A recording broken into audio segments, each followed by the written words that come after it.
साजिशों का कोई चेहरा नहीं होता और हादसों पर किसी का पहरा नहीं होता। नमस्ते, मैं हूं दिग्विजय सिंह। आदमी के सिर पर जब हवस सवार हो जाता है तो उसे कुछ नहीं दिखाई पड़ता।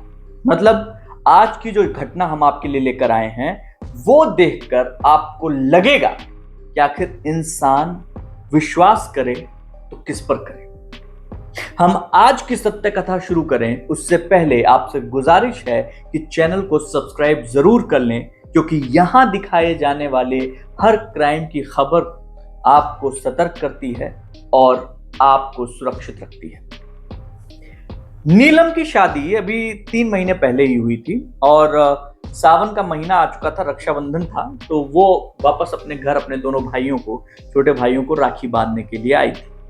घर में काम कर रही थी, अचानक काम करते करते फोन बजा उसका। फोन की तरफ गई, उठाया, देखा उसके पति का फोन था। अब वो बात करना भी चाह रही थी, नहीं भी करना चाह रही थी, लेकिन फिर उसको लगा कि कर ही लेते हैं।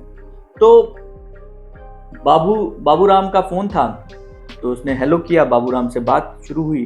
बाबूराम ने कहा कि नीलम, वो पास में जो है ना, दातागंज में मेला लगा हुआ है गोपाल सिद्ध का, आओ मेला दिखा देते हैं तुमको। नीलम ने कहा कि अरे हम 2-4 दिन में जो है रक्षाबंधन है, हम तो यहाँ पे हैं, हमें अभी नहीं देखना है।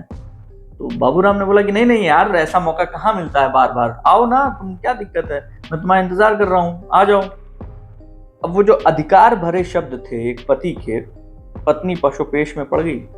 लेकिन नीलम को अपना पति बहुत समझ में नहीं आया। 3 महीने ही हुए थे शादी के, उसके बावजूद भी समझ में नहीं आया।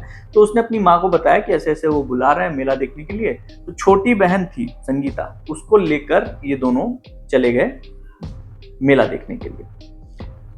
शाम हो गई।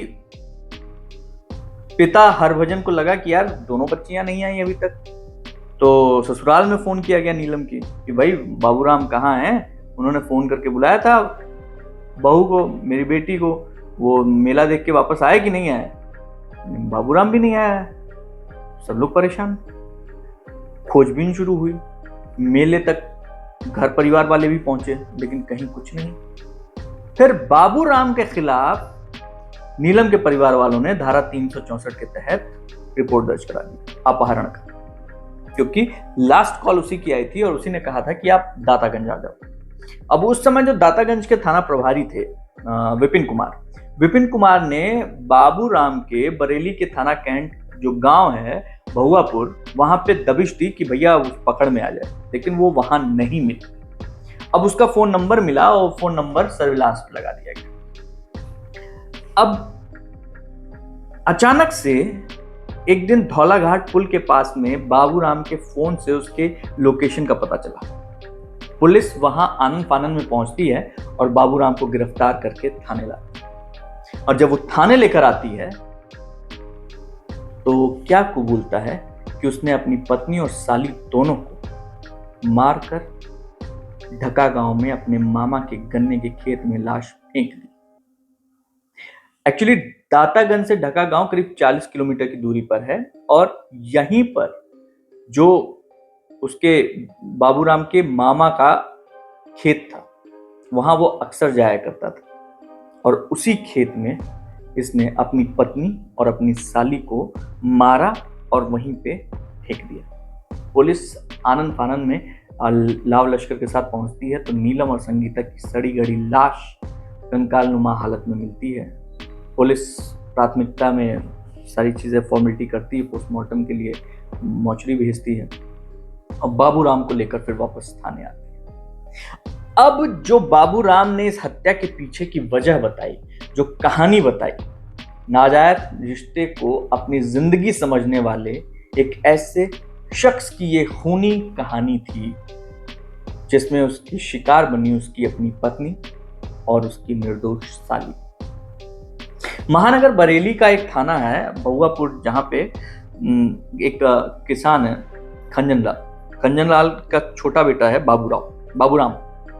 बाबूराम जो है वो पढ़ने वढ़ने में बहुत अच्छा नहीं था। उसने जो है इंटर तक पढ़ाई की, उसके बाद खेत में अपने पिता का हाथ बटाने लगा।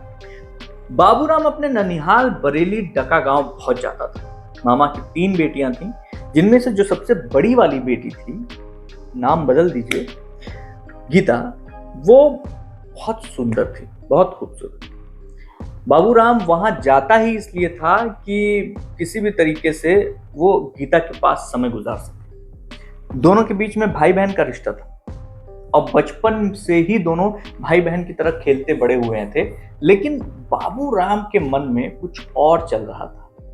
वो हर समय गीता का साथ जाना चाहता था और हर समय उसको लगता था कि पास में गीता ही आ जाए। अब बाबूराम को ये समझ में आ गया था कि उसको गीता से प्रेम हो चुका है और हमेशा उसको पाने की इच्छा होने लगी उसको। और गीता भी बाबूराम से, क्योंकि वो दिन भर रात भर जब देखो तब पहुंचा रहता था और घेरे रहता था, तो उन्हें भी लगा कि भाई ये कितना हमें प्यार करता है, कितना चाहता है, लेकिन वो कभी भी उस नजर से नहीं देखती थी। तो एक दिन बाबूराम ने ये तय कर लिया कि भैया मैं जो है गीता को बोल दूंगा और गीता को बोल के एक दिन मैं सारा मामला सेट कर दूंगा कि भाई हम लोगों के बीच जो है उसको स्वीकार करो या ना करो। एक दिन गीता अपने कमरे में बैठी हुई थी, बाबूराम आता है। मन ही मन में उसने ठान रखा था उसने कि दिल की बात कहनी ही कहनी है। वो पहुंचता है और पहुंचते ही गीता के पास पहुंच के वो बोलता है, गीतू एक बात कहनी है तुमसे। गीता कहती है कि हाँ क्या बोलो। कि मैं तुमसे प्यार करने लगा हूँ, क्या तुम मेरा प्यार स्वीकार करोगी? अब बाबूराम ने गीता को मतलब उसका हाथ अपने हाथ में लेकर ये बात बोला। गीता ने हाथ झटका, क्या कह रहे हो, ये क्या बोल रहे हो? उसके कान को भरोसा ही नहीं हुआ। लेकिन बाबूराम फिर उसको समझाता है कि देखिए मैंने कभी तुमको बहन की नजर से नहीं देखा। तुम मुझको अपने प्यार की भीख दे दो, मैं तुम्हारे लिए पूरी दुनिया से लड़ जाऊंगा। गीता कहती है क्या बात करते हो, समाज की नजर में हम दोनों भाई बहन हैं, जब लोगों को पता चलेगा तो हम मतलब कैसे हम लोगों को कभी एक नहीं होने देंगे। बाबूराम कहता है देखो मुझे इस चीज की कोई फिक्र नहीं है, बस तुम एक बार हाँ कह दो, मैं तुम्हें शाम तक का समय देता हूँ, सोच कर बताना। शाम को जब बाबूराम आता है और उसने गीता से पूछा, गीता क्या सोचा तुमने, जल्दी बताओ। गीता ने बोला कि बाबू मैंने सोचा कि वो बाबूराम की धड़कन बढ़ चुकी थी कि क्या क्या सोचा है, क्या सोचा है। तब तक गीता ने बोला कि मैंने सोचा है कि तुमने जो फैसला लिया है और वो फैसला हम दोनों के लिए सही है, मैं भी तुमसे प्रेम करती हूँ। अब ये सुनते ही बाबूराम उठकर गीता को गले लगा लेता है। अब गीता तुरंत पीछे उठती, कहती क्या कर रहे हो, कोई देख लेगा, क्या सोच रहे हो?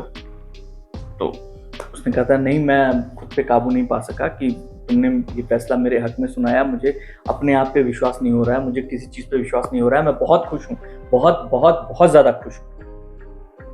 अब गीता भी जो है थोड़ी सी उसकी आंखों में भी खुशी झलक रही थी, बाबूराम की भी आंखों में खुशी झलक रही थी। बाबूराम उससे वादा करता है कि कुछ भी हो जाए हमारा प्यार खत्म नहीं होगा और हम तुमको पाकर रहेंगे, हमारी शादी जरूर होगी, कोई नहीं रोक पाएगा।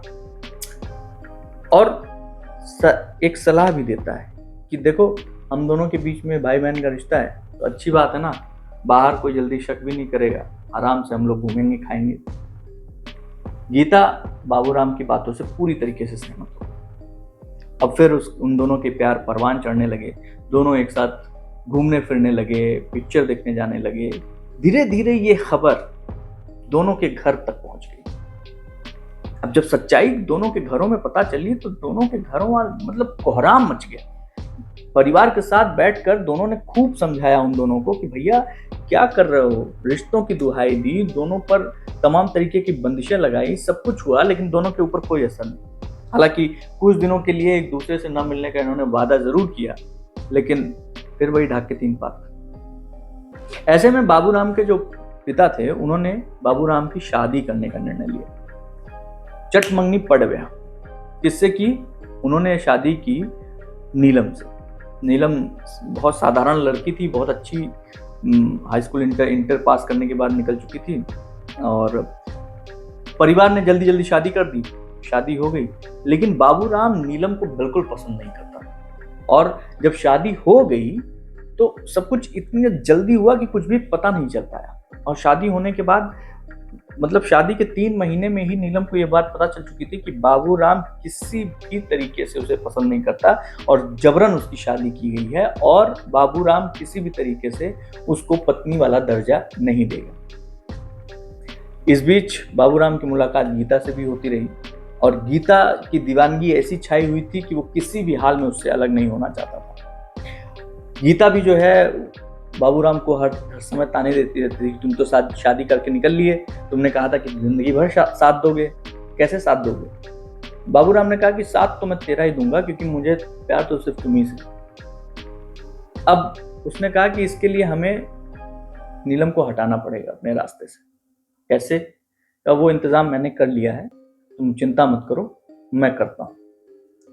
और फिर बाबूराम ने जब नीलम अपने घर चली गई थी तो उसने वो फोन किया, जिस फोन में उसने कहा कि आओ आपको गोपाल सिद्धि का मेला दिखाते हैं।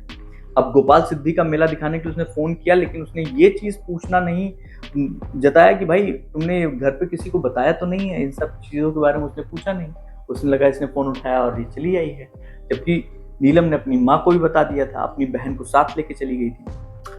अब जब वो लोग वहां मेला देखने पहुंचे, मेला देखने के बाद शाम को जब वापस आने लगे तो बाबूराम ने कहा कि जरा मामा के घर कुछ काम है, आओ चलो चलें। रास्ते में खेत पड़ा, खेत दिखाने के लिए कहा, आओ चलो खेत देखते हैं। और पहले नीलम को खेत में ले गया और वहां उसके दुपट्टे से, सलवार सूट पहने हुए थी, दुपट्टे से ऐसे करके गला काट तोड़ा, छोड़ दिया। बाहर आया और बाहर आके चिल्लाने लगा, दे संगीता दीदी गिर गई है अंदर, जरा जल्दी जल्दी आओ, हाथ दो। संगीता अंदर पहुंचती है, उसको भी उसी दुपट्टे से मार के वहीं छोड़ देता है और सीधे भाग के आता है मामा के पास। और मामा के पास आकर उसने सबसे पहले गीता को बताया कि नीलम का मृत्यु स्थल चुन चुका था और वो रास्ते से हट चुकी है। गीता भी ये बात सुनकर उसके ऊपर कोई फर्क नहीं पड़ा, मुस्कुरा दी उसको, और उसके बाद फिर वहां से बाबूराम निकल जाता है।